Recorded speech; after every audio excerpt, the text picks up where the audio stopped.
waayadan dambe ay sii hormarisay aqoonta loo leeyahay abuurta aadamaha waxa la ogaaday arrimo badan oo ku saabsan qaabka ama habka ay u shaqayso maskaxda basharka aadam iyo siyaabaha wax looga daadajin karo ama wax lagu aaminsiin tusaale ahaan haddaynu aragtidan soo dhaweyno laga danaysto ama lagu muraadsado oo qofkaasi isagoon ogeyn lagaga danaysanayo haddii aynu ku sii soconno aragtidan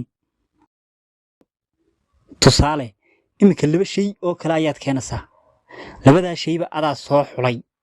qofkii kala dooraad qofkaasi labadaa mid ka mida ayuu dooranayaa labada ka aw doortaana dan adigoo aad leedahay buu fulinayaa qofkiina waxa uu isku arkaa qof isagoo xorriyad wax ku doortay aragtidan waxaa loogu magac daray Paul Jofflis wuxuu ka mid ahaa wasiir taliskii Hitler xilligii uu waddanka haystay ninkaasi wuxuu ku soo biiray xisbiga shuuciga ee Hitler 1923 markii wasiirka barabagandada iyo beenta ee dacaayadka faafiya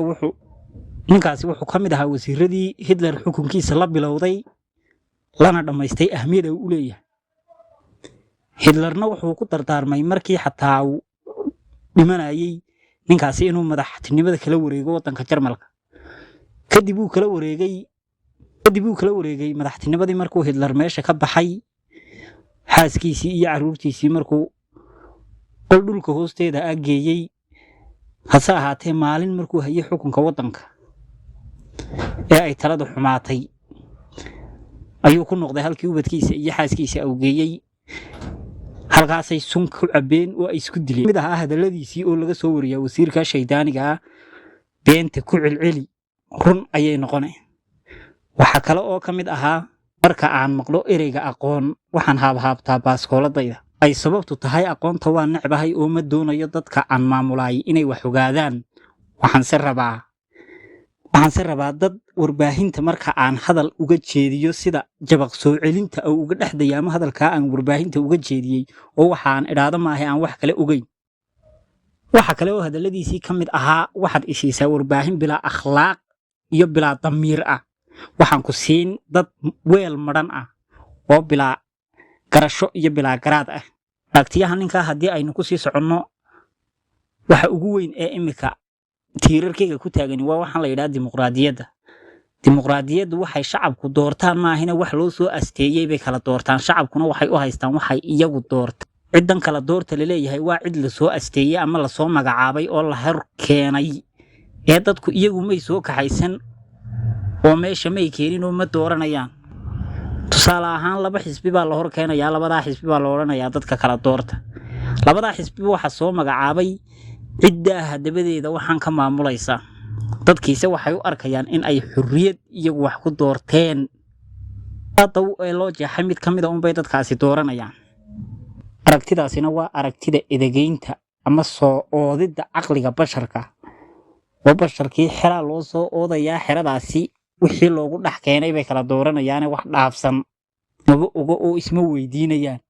ee waxaan la hor keenay inay xurriyad ku dooranayaan bay u arkaan hasaatee xaqiiqdu taa way ka duwan tahay saayasha haddii aynu ku sii soconno iminka haddii qoftooda idinka dhaxayso aad laba shay soo hordhigto labadaa shay qofka tiraa horta ugu horreynta uu ka maagayaa qofkaasi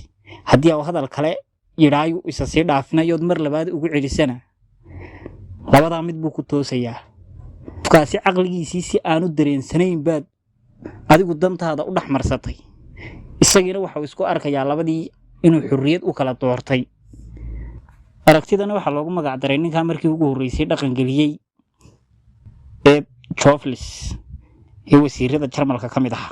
markastoo la ogaado ama la daax qaado aragti ku saabsan cilmiga nafsiga ee basharka aadamaha waxa jira shakhsiyaad danahooga gaarka u adeegsada oo takrif fala aragtidan markii dambe waxay noqotay aragti siyaasadeed oo siyaasigu danihiisa qalooca u adeegsado dadku si aanay ogeyn oo ay u maleeyaan inay xornimo wax ku doortaan iyo rabitaan iyagu ay leeyihiin iyo wax ka soo go'ay oo habeen iyo maalin iyagu ay kala doortaan aragtidan haddii loo adeegsado nolol maalmeedkeena caadiga ah tii oo aan dana gaar lagu bulshanayn oo cid lagu hagardaameynayn wax iska caadi oo dhibaato ma leh tusaale ahaan oo kale imika haddii aad adiga qaar asxaabtiina inaad meel tagtaan doonaysaan meesha astiraadaan iyo masjideeda markay tahay baan tagnaa mise sagaalka markay tahay baan tagnaa waa caadi mid bay koranayaan ama sideedaynu tagnaa ama sagaalkaynu tagnaa marka aragtidu nolol maalmeedka caadiga loo adeegsado marka dhinaca marka aynu ka istaagno aragtidaasi waa dee sax ma garanaysaa laakiin marka dana gaar ah iyo cid gaar iyo dabin ay dhigato ay noqoto